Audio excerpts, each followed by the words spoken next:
Welcome to Code and Concrete, the leading podcast for prop tech, conversations about the built environment, and other exciting innovations.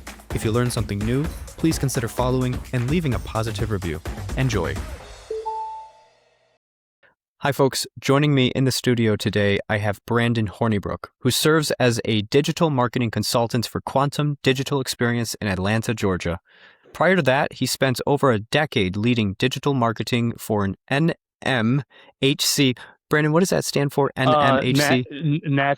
National Multi-Housing Council. Yeah, and then the apartment industry, it just rolls off the NMHC. NMHC, wonderful. Okay. Top 50 owner and operator. And more information about those services are going to be in the show notes at www.quantumdigital.ai. But let's start with your background, Brandon. How did you get here today into the real estate space and marketing? What's your story? Oh, it's been quite an odyssey. The short version of it is I cut my teeth in IT during the dot-com era, worked primarily in marketing roles, some sales roles as well. You name the vertical, I've done it, hardware, software, staffing, consulting, and got an offer, it's been about 15 years now, to build a digital marketing function for a major NMHC top 50 company. And they hired me, and it was a great experience. And that was really my opportunity to learn about the multifamily industry and marketing operations and marrying those things, right? IT and marketing and obviously the multifamily industry. Well, I appreciate those three items because Yeah. marketing is super important, technology is great, and real Yeah. estate is a big, wide, exciting, and changing industry. Yeah. So I out of my own curiosity, Yeah. how do you see that crossroads of technology, marketing, and real estate? Is it quite a niche, or Yeah. how do you explore that? It is, and that's really what ultimately compelled me to go out and start my own business. You mentioned Quantum Digital at the beginning of the conversation. So, yeah, it's I feel like I'm in a bit of a unique position since I do have perspective on all of those areas, but it marries nicely with the multifamily industry just because the nature of the multifamily industry is very, very dynamic. And very dynamic in the literal sense of the word. I mean, you have to meet your goals every month, and you have just so many constant variables factored in over that. Everything from seasonality to your product and the market is constantly changing.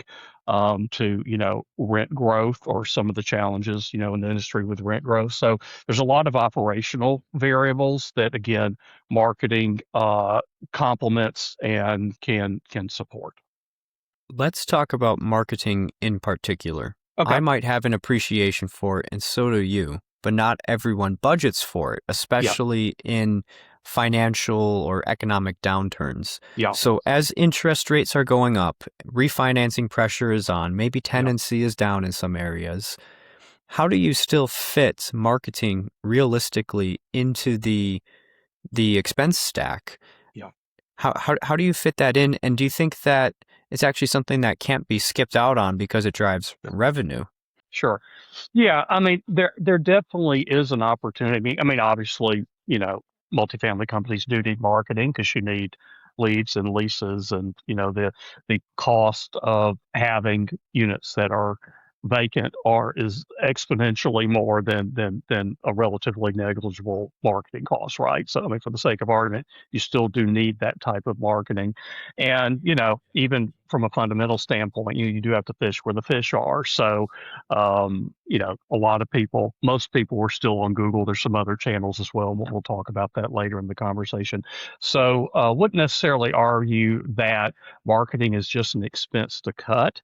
However, I do see an immense opportunity in the multifamily industry to focus less on bottom of funnel marketing and more to mid and top funnel marketing. I think conversations have been taking place for years on that, but not a lot of the companies out there, even a lot of the major players, are really acting on it right now.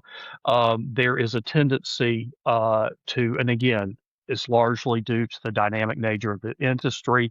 You have numbers to hit every month, and first of the next month you're back at zero again. So because of that, Google Ads and the ILSs have been very appealing to support that model, right? Because you can basically optimize your campaigns, dial up your spend, and as soon as you hit the number, back off of that. And again, I'm definitely an advocate of Google Ads. My firm runs Google Ads clients for Google Ads campaigns for my clients, and I think it's an important part of the marketing mix. Having said that, it is more expensive, and I think that there are opportunities out there higher up in the marketing funnel that A, will reach broader audiences, and B, are less expensive than running Google Ads. So there's an opportunity there to really achieve both a cost savings through lower spend and cost per click, but also backing off your Google spend a bit because again, you're investing in that top of funnel marketing and traffic, so you're not going to need to quite invest as much on the bottom of those funnels. So in the context of real estate, what does the top, middle, and bottom of funnel look like? And do you feel that one of those areas is either over or underutilized right now? Yeah, that's a good question. I mean, bottom of funnel would really be the hey, immediate need. We've either had a dip in occupancy or we are behind budget, and we need to get some leases in. So and again, Google is that throttle, as are the major ILSs to get that. Top of funnel, there is an immense opportunity in the multifamily industry for branding. I won't say that that apartments are commoditized, but I think that there is an impression that they are, right? So you don't necessarily have the brand awareness in the apartment industry as you do in other industries. And I think there's just really an open opportunity for companies to take advantage of that and really distinguish their brand. There's been, looking at a lot of the major players, some of that has taken place on social. And again, sometimes that is a bit of a challenge. If you're let's say you're a mid-level player and you've got 75 to 100 properties, you may have a single brand, but you may have different class of properties. They're in different markets. So in one way, you're running one big business. In another way, you're running, 75 or 100 small businesses, right? So kind of striking that balance. Of course, when you get in fee management and that sort of thing, that's a completely different animal because you're serving clients, et cetera, et cetera. So where that top of funnel opportunity is, again, is in the branding, but it's also getting back to fishing where the fish are. So if you optimize and master your campaigns on Google, that's fine. Again, I think that's a pretty essential component of the marketing mix and will continue to be for the foreseeable future. But there's a lot of higher level opportunities. I have clients in particular that are taking advantage of streaming ads or CTV ads is another thing that's called. I mean, you've got literally a quarter of the U.S. is your audience, right? So, you think of just your own behavior as a consumer, and I've always said that as a marketer, kind of think back to your own behavior. And sure, do I search for something on Google? But yeah, do I have streaming TV going on at my house? Do I have second devices? Do I have multiple windows up? Et cetera, et cetera. So it is an opportunity. Just using that channel as an example. To a reach potential residents that you're not currently reaching, and B, have a unique like branding and positioning for your property, and the medium also lends itself to that as well. Very interesting. So I want to ask about marketing spend because a lot Okay. of people feel like they're burning on marketing spend. So Yeah. how would you differentiate just driving traffic versus a strategy to actually get some leases signed from the folks that are seeing your advertisements? Yeah, yeah, and that's a really good point. And again, it's still multifamily, of course, is a business, right? There's numbers to hit. There's also NOI to hit, right? So, I would say from a marketing spend standpoint, again, it gets back to operations and those dynamic, market conditions and aligning your strategy to those particular needs. So, again, it's different from a lot of other products where you may be selling, let's say, a single product line in different markets throughout the country, right? You may have a different strategy for, selling a consumer product in Atlanta than LA and, what have you. But again, with multifamily, you have all of those constant dynamics that are changing. So where I'm going with this, your marketing campaign should also do that, right? So the idea of setting up a Google campaign and kind of a set it and forget it mentality, that's the first way to kind of burn through marketing spend, right? You should have a partner that is really going in and looking at it from a granular basis and determining what that optimal mix is. And not only does it change by property, it can also change by quarter or month to month, depending on those different market conditions. So, yeah, to answer your question, ultimately it gets back to optimization. It's, strategic optimization, but with optimizing that strategy that is directly tied back into cost. And the wonderful thing about digital marketing, I mean, the era that we live in, is that you have that information. You know what your cost per click is, like obviously know what your spend is. You know what's converting. You know what's not converting. So you can use that data, that financial data, to guide your mix, and again optimize your costs, right? From a team perspective, you Hmm. might have your marketing team, your revenue team, accounting. Yep. There's silos currently. How would you encourage closer collaboration between people who are driving revenue and teams that are, whether that's internal or external, who are pushing marketing? How can they start to communicate to align their objectives and actually help a company grow as That is, opposed to, whatever is going yeah, on? no, that's a terrific question. I would say, again, without naming names, the company that I had the long tenure with, and it was not my creation; it was one of my peers' creations.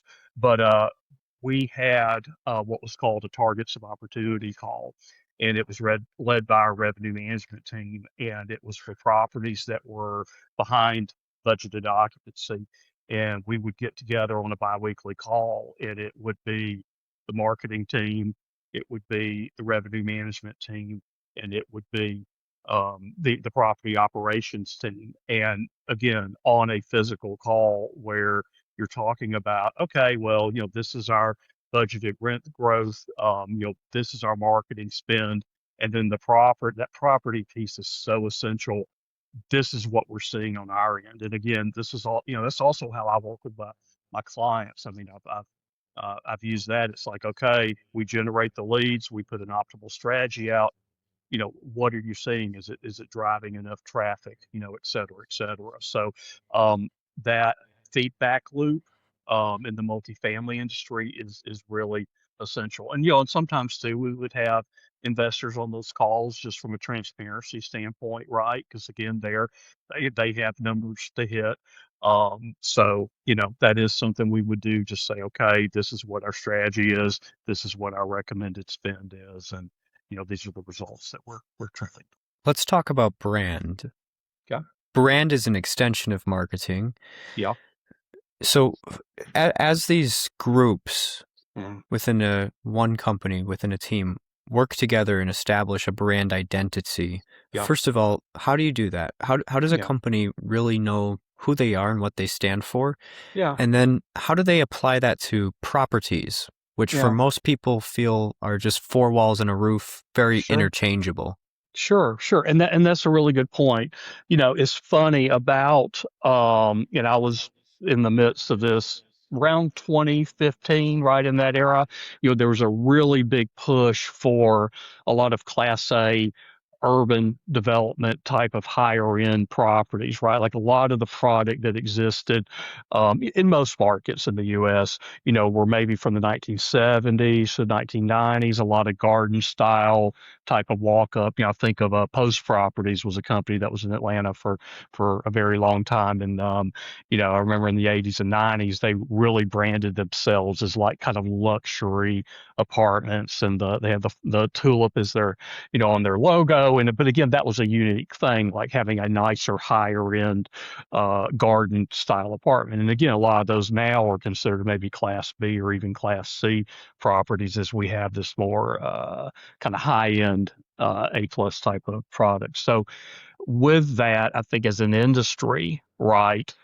fast forward 10, 15 years later, those are a lot more commonplace than they used to be. I venture to say they're the norm. There's a lot of value add work going on as well, where a lot of those older properties, again, from the 70s and 80s are being rehabilitated. And, those are the kind of the two big strategies.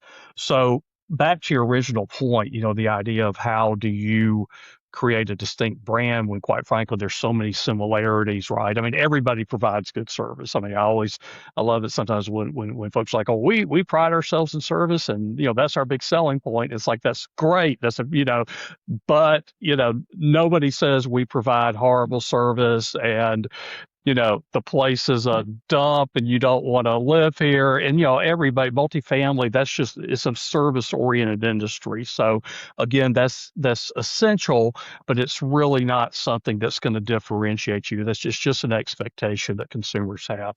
So, it's a lot of money and investment as it stands, does go into branding. I mean, even something like, a monument sign, right, for an apartment, those run about $100,000, right? So you think of something like that, and even in the face of a rebrand, and then you've got 100 properties, that is a major investment. A lot of the properties too, sometimes they are longer term holds. Typically, they're about 5 to 7 years, right? And then, another company may buy them. So you have to factor that in that branding and that investment. Um, you know, uh, and even like word of mouth marketing, and then the name, the company name. It's kind of funny in a lot of ways.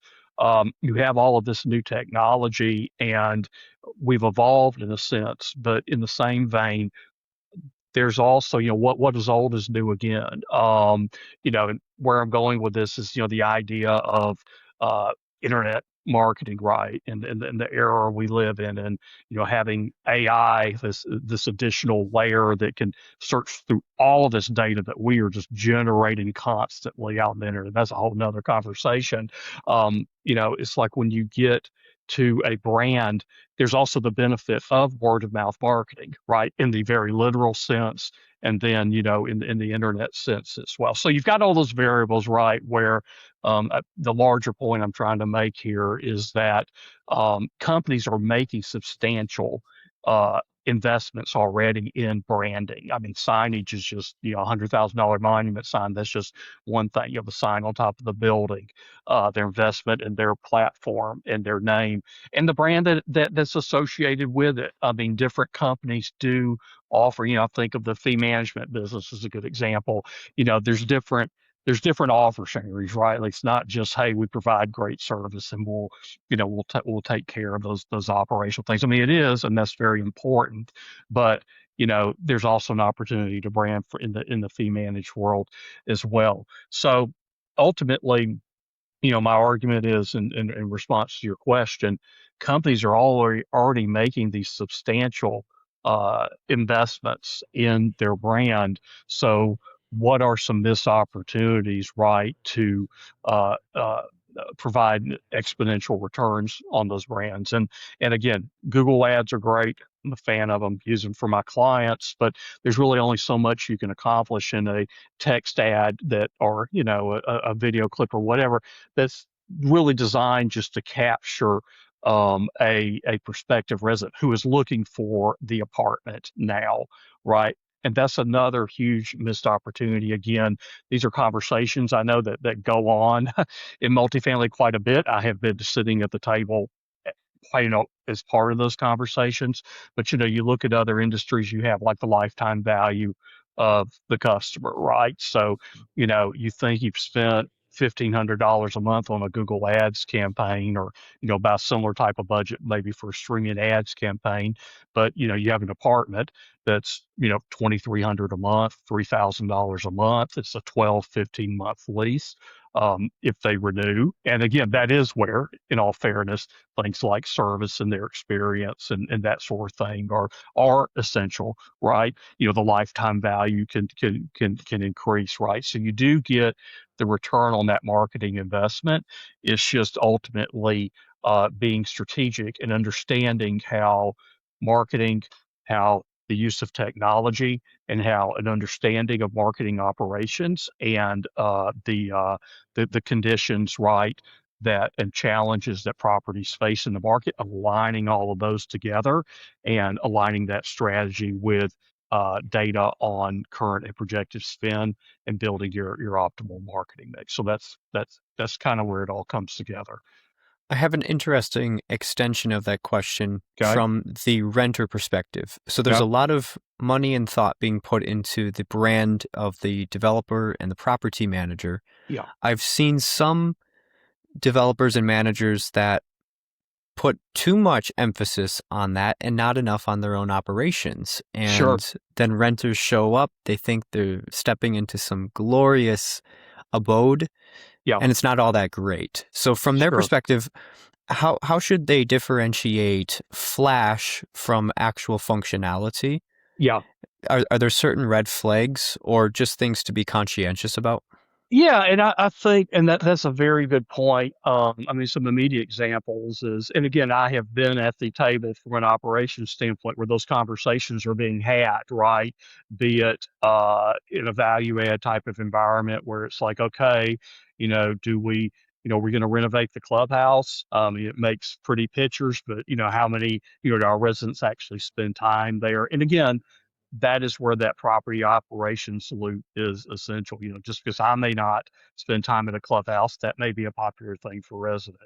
Do you renovate the tennis courts, or do you convert them into basketball courts? Et cetera, et cetera, et cetera. I think that there is kind of a very concentrated effort on assuring that the investments in amenities are things that appeal to residents. However, having said that, again, yeah, I think that's true. And again, it kind of gets back to think of yourself as a consumer. Um, you're going to be living on the inside of those four walls, and really ultimately that's what you're buying, right? Beyond, or that renting, beyond everything, or that's what's being sold to you. Transparency is very important. And I will say, I mean, I would say earlier in my career, that was sometimes a challenge, with different companies and stuff. And maybe a property that hasn't been renovated, you want to be sure to include photos that are accurate and that sort of thing. But I think as an industry, we're pretty much beyond that, the class A and B properties at least, just making sure that things depict, your photos and your representation depict the property accurately. I'm not going to say that still doesn't exist, but again, I would say with your NMHC top 50, your larger players, that's not as much of a concern. But I will say you touch upon a very relevant point. It's aligning what is truly important to the resident, right? With your messaging and your branding, and those investments, be it your photography, your videography, what you're showing on your website, what you're showing on a property tour. And again, in all fairness, from a strategic standpoint, because those things cost money, right? So you have to get approval from asset management, and they expect to see a return on those things. It's funny. I mean, I've been in conversations before where we're going in building a new building, and it's like, okay, do we put black or stainless steel appliances? Do we put hardwood or carpet?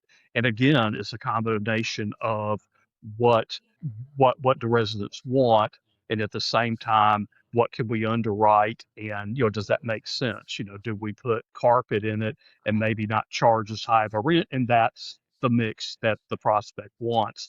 Or conversely, is the prospect willing to pay a premium to have the hardwood floors and the stainless steel appliances, and to your point, the amenities, the indoor heated pool, and it really just depends. And again, it just bringing it full circle again, it really does speak to the dynamic nature of the multifamily industry and all those decisions that have to be made, and they have to be informed decisions. And again, from an operations standpoint, from a finance standpoint, that has been a well-oiled machine for decades. From a marketing standpoint, with the advent of digital marketing and now having the ability to measure right performance because of the means of, we're not just printing out brochures and handing them out, right? We're running an ad in a magazine. There's a way to measure it more. So it's, I would argue that we're very closely to a place where marketing is on that same level. It's always been of the same importance, but the technology is getting to the point where we have that same level and insight using our data. Hmm. Taking a step back and talking about Yeah. cost, there's a Yep. lot of variables, as you mentioned. You're looking Yep. at the designing and finishing, as well as thinking about the rent income to offset those costs, or Yes. marketing or amenities. Right, there's this balance. Yep. But if a developer had to make a decision about what fat to cut first, Yep. where do you recommend they start?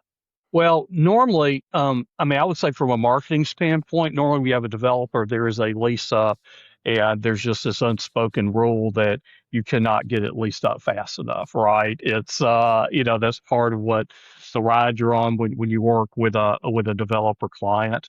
That hey, if the pro forma or budget is get the place leased up in 18 months and you're getting it leased up in 16 months, it's like, well, why didn't you do it in 15? Just because again, and you have to understand that going into it, because every time a unit is available and it is vacant, it is losing money and the clock is ticking. And then you look at like a mid-rise community. I mean, those are typically anywhere from 200 to 500 units. So the math there is exponential. So my response, I guess, to the question is it's more so what are you look at what you are losing by not making the investment in marketing to just fill that building up. Because again, like we talked about before, you just can't like build a building in an arbitrary location and expect enough drive-by traffic in most markets. I mean, there are a couple of exceptions, New York City being one of them, but for the most part, throughout the U.S., um, you have to market it. You have to promote it, right? You just can't rely on building something and people finding it.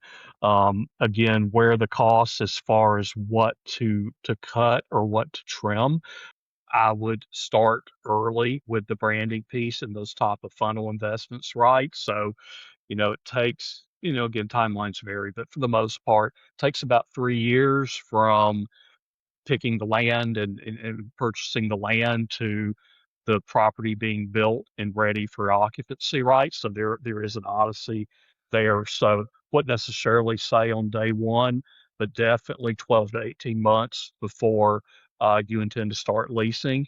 I would say it's really essential to promote the property and get that branding and awareness out there. Because again, that's when people who are looking to make a change start thinking, well, it is a thing in the you can normally residents have normally made the decision within the first 30 days of moving in whether they're going to stay or not. And again, it Hmm. has to do with the resident experience. It's a whole nother conversation. But just think of the mechanics there. Your target audience are not only people it's like, oh my god, I need to rent somewhere now. It's I'm thinking about making a change, or I'm looking at that market. And then two, with the more branding focused marketing, you also have the opportunity to leverage word of mouth marketing. So you may not be looking, but oh yeah, I saw this ad the other day. There's this great place down the street. It's near X, Y, and Z. I think it would be good for you. And again, those are benefits that are important to invest in. And you know, from a cost standpoint, those are the types of things that you can do early. You can't necessarily start running Google ads early. I mean, you can, but You have to have a landing page and you have to have tours and that sort of thing. But just to start putting the messaging out there, those things are things that can be done a lot earlier. So when you get to the point where you get the certificate of occupancy and you're ready to start leasing, you're not necessarily starting at zero. You've got a pipeline. And, again, that's also, yeah, I mentioned too, I cut my teeth in, coming up in the dot-com era and ITs, or in the IT industry. A lot of those principles that are commonplace in other industries, building a pipeline, I mean, that's sales 101 type of stuff, is really not done in multifamily still. And it's because there's just not the tools and the process. Some are being developed. I mean, I think we're on our way as an industry, but again, there's just still a huge opportunity. And two, I mean, even conversely, I've been on the other side where, I've been, running digital marketing, and I've been on the call with great vendors, not knocking any particular vendor partners. That's like, okay, we've got this lease up and we're behind by X amount, or we're getting pressure to close it a month earlier or what have you. It's like, well, we're running Google ads, we're running Facebook ads. There's really not much else we can do, and it was a genuine answer, but we've evolved to the point where there are other things we should do, and we should do them earlier, and it will benefit the property in the longer term and reduce costs. So again, there's not really your original question was about kind of trimming the fat and line item and that sort of thing. That's something you do later once you've built the machine and reach your goals and that sort of thing. You can say, hey, how much are we spending on channel A, B, and C, and that sort of thing. Out of the gate, though, my answer to that is invest in more high impact, lower costs, top of funnel, branding type of advertising. And again, I'm speaking very specifically to streaming, and CTV as a perfect example of that. Social clips are a perfect example of that. Searching on TikTok, those types of things, and you'll reduce your costs overall. And quite frankly, you will yield better results. So, expanding on that, as Yep. operators think about cost and effectiveness, how Yep. should they actually audit that process? There's a lot of different touch points and Yeah. steps, whether that's the initial stream or you get them on the website and the user experience isn't great, or Yeah. maybe someone doesn't respond or take them on a tour fast enough. Yeah. How should they go step by step and determine where the weakness is in their Yeah. conversion pipeline? That is such a good question. And I have been on both sides of that conversation. There's kind of two approaches to it. I mean, I think the first, ultimately, you need, and again, it can be somebody in house, it can be a vendor partner. You need the right partner who understands all of the mechanics of the business and marketing and technology, and quite frankly, listens to their clients. And again, you can be an internal in-house person or team as well. So the first thing is really, there's a bit of a balance, I think. I mean, it's true in any profession, but as a marketer, technologist, you don't want to spend more time showing the client or your internal client how the sausage is made than actually just making the sausage, right? Like, so, I think it is really important to be transparent in what the overall strategy is. I think it is very important to discuss and be transparent with your clients, again, be the internal client or through a vendor partnership, of what those touch points are. And that's what you were alluding to, right? So top of funnel, obviously, the advertising, and then you've got the pipeline that it goes down through the website. And then ultimately, I've been speaking so much about marketing. There's of course a whole sales and operations side of the house where, my job is to go out and get the lead and hand it off, and then sales closes later, the property management closes later. So there's a whole process from end to end. And again, there is software that has really come up in the last decade or so to really be to start to measure different components of that process, right? So there is a way to measure that on a high level. But my answer to your question is really, determine what those high level performance points are. And again, it's going to be, how do the ads perform, right? What's what's converting, what's not converting, or folks dropping off on the website, I mean, there's just so many different variables. And quite frankly, even as an industry, we're getting there, but we're still having to measure everything on a fragmented basis because, quite frankly, our systems are fragmented, right? So you can measure what you're doing in your bucket in this ecosystem, but you still do have to measure it, ultimately back to your back office, property management system, et cetera, et cetera. But I would really say focus on what those high level touch points are. And again, it gets back into the dynamic nature of our industry that those things are always changing. So what might work in February of 2026 for a certain property, you revisit that same property in April of 2027, you'll likely have to change your strategy for any myriad of reasons. So um, I would say it's really important to be transparent with your stakeholders, but you know, also take ownership of what that process is, and really focus on providing results, because they shouldn't have to be lifting the hood and dissecting what's not working with marketing. They have other areas that they need to focus on, and quite frankly, that's why they hire you. So my last question to you. Yeah.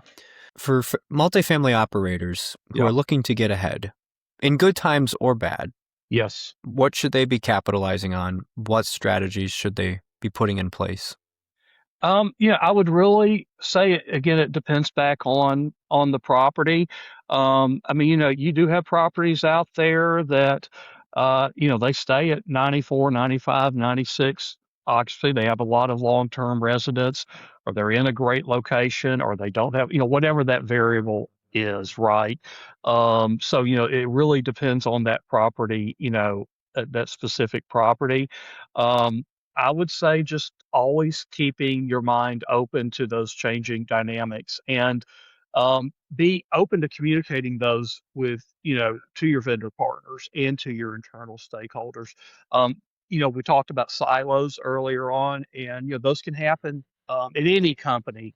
But sometimes even some of the larger companies. I've worked for companies of all sizes, and I've had been with some where the communication is great. I've worked for others that are very siloed, so shouldn't necessarily, I guess, make the blanket statement one size or another, but it's really important that everybody talk and that they communicate, and they get on calls together, and they provide that feedback loop, and ultimately really just nobody in that process make assumptions, right, about what's working and what's not. So that's really my answer to your question, right? There's no magic bullet, but it's really a combination of focusing on marketing fundamentals that have been around for decades, but also being sure to leverage the technology that's available to deliver that.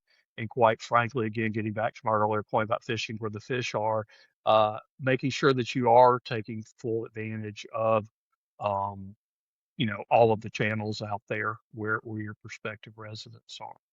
Absolutely. Fantastic. Well, as a closing note, Brandon, where can folks get in touch with you? And Uh, why would they do that? Like Sir, what do you offer? yeah, no, definitely. So, website is Quantum Digital AI. Quantum Digital Experience is the name of my firm. You can Google it. Brandon Hornibrook. You can connect with me on LinkedIn, and you know we focus on multifamily digital marketing for the purposes of lead generation. So, we've taught paid ads. So we focus on Google paid ads, social paid ads, streaming TV or streaming ads. That's a huge, very quickly growing part of our business right now. AI focused SEO, project support services, and we also offer photography and videography. So, kind of with all the above, they do work together holistically to support a firm's digital marketing strategy. So that's what we do here. Fantastic. Well, I'm going to have links to your LinkedIn as well as your company website in the show notes. People can check that out. Marketing is certainly something that you can't skip over. It's Yeah. extremely important. true with real estate as with all industries, just because you build it does not mean that they will come. You Yes. have to get the word out that you have something that is available to folks to purchase, to live in. You definitely need to make a compelling argument. Yeah. And I've seen some developers that skip over this step and they are struggling with occupancy, or they just didn't quite understand the funnel. They have a really nice website, but they weren't running ads, or they didn't have proper follow-up, or they had nice appearances and not so nice properties. Yeah. So it's really important to get the mixture correct and understanding the full life cycle of the client experience. I don't know if that's the right term, like all the touch points that you go through in order to finally close that person on the other end and give them a nice place to live, work, or relax and enjoy life. You bet. Well, Brandon, I appreciate this conversation, and I hope that you had a wonderful time as well. And for all of our listeners, if you learned something new, make sure to hit like, rate 5 stars, subscribe, follow, whatever platform you're sitting on, listening on. We appreciate it, and so does Brandon and all of our guests. So, Brandon, thank you so much for joining me on Code and Concrete, and all the best to you. Thank you, Matthew. It was a pleasure.